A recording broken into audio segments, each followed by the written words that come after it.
Look for the full sturgeon moon overhead the evening of August 7th.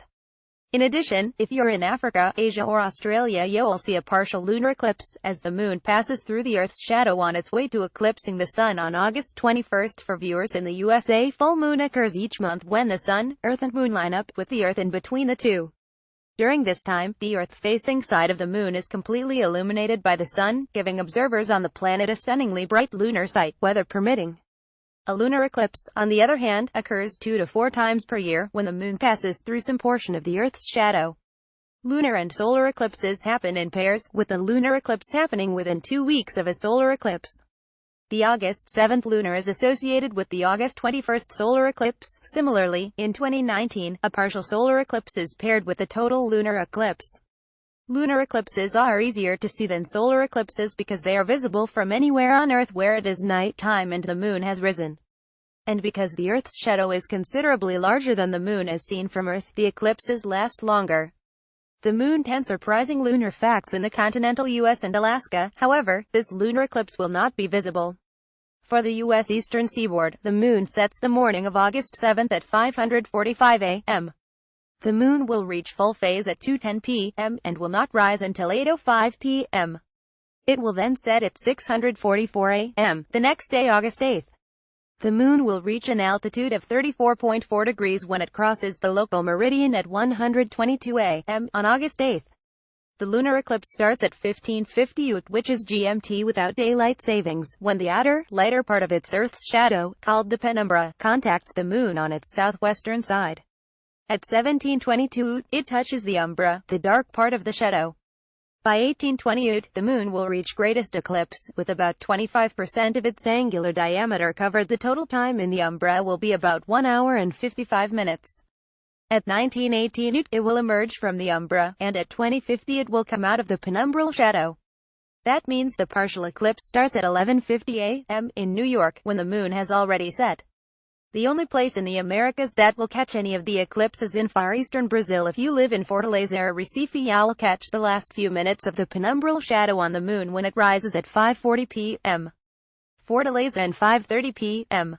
Recife local time. One U.S. state will catch the very beginning of the eclipse: Hawaii. In Honolulu, the moon sets at 6:06 a.m. The moon will enter the penumbra at 5:50 a.m. Observers in Hawaii won't get to see the contact with the umbra, though, as that won't happen until 7:22 a.m. local time. Lunar Eclipse 2017 Guide When, Where, How to See It. As one goes east from New York, the situation improves. Europeans will get a bit of the tail end of the eclipse. As the moon becomes full for Londoners, which will be 7:10 p.m. on August 7th, it will still be below the horizon and will not rise until 8:29 p.m. At that point the moon will be in the penumbra, and its last contact is at 9:50 p.m. Moonset is at 6:11 a.m. on August 8. For those in Paris, the moon rises at 9:11 p.m. The full moon is at 8:10 p.m. and last contact with the umbra will be only 8 minutes later, at 9:18 p.m.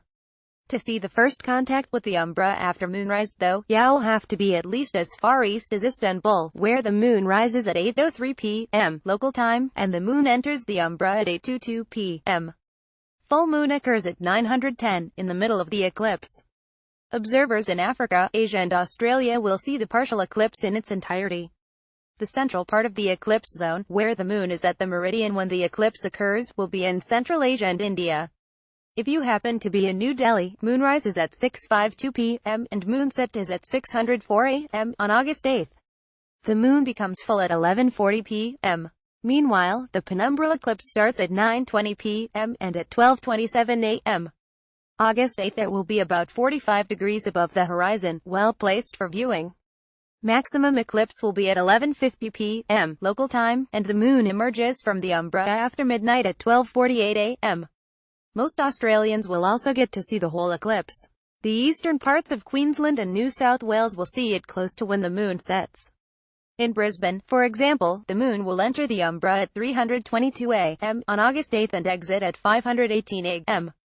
Moonset is at 6:29 a.m. The moon reaches full phase at 4:10 a.m. Speaking of Australia, many Indigenous people there, while lacking the evocative moon names for months, had a number of traditions surrounding eclipses, said Dwayne Hamaker, an astronomer at Monash University. In a 2011 study, he wrote that the Lardo people of Mornington Island saw eclipses as symbolic of gluttony, because the moon was a greedy man who would get fat from gorging himself, hence the growth from crescent to full, so an eclipse was a symbolic death. Some groups saw eclipses as omens of sickness or death to relatives who were on a journey. Unlike Western culture, which sees the moon as female, Indigenous Australians often saw the moon as a male figure. The August full moon, according to the Farmer's Almanac, is called the full sturgeon moon because sturgeon are more easily caught in August and early September. Sturgeon are native to both Europe and the Americas. The name likely came from both colonists and Algonquin-speaking people in northeastern North America.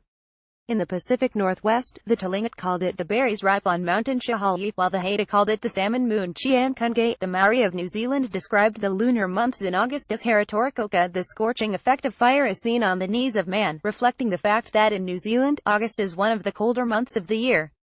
The day of the full moon was called Rakaunui, according to the Encyclopedia of New Zealand. Editors note if you snap an awesome photo of the moon or the lunar eclipse that you'd like to share with Space.com and our news partners for a potential story or gallery, send images and comments into managing editor Tariq Malik at spaciphotos@space.com.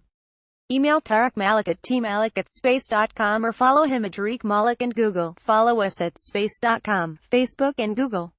Original article on space.com.